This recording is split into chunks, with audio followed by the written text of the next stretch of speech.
So, ayan guys. Ito yung gagamitin natin sa igado natin mga sis. Yan. Yan yung ating gagamitin. And then, nandito yung liver natin na gagamitin natin sa ating menu na igado ng mga Ilocano. So, ayan siya guys. Kailangan natin palambutin yung lomo natin mga sis. Ayan. Mas masarap kasi ang ulam pag malambot yung lomo natin. Ayan. Mas masarap ang ulam guys pag malambot siya.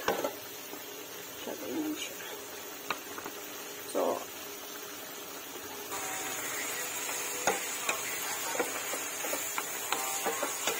ayan.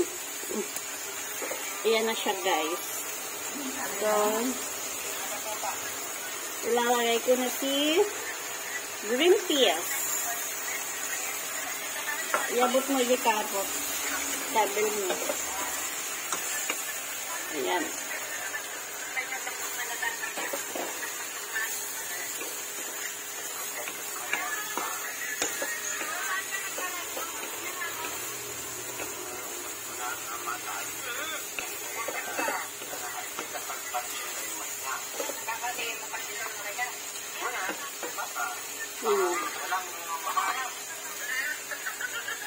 Sili.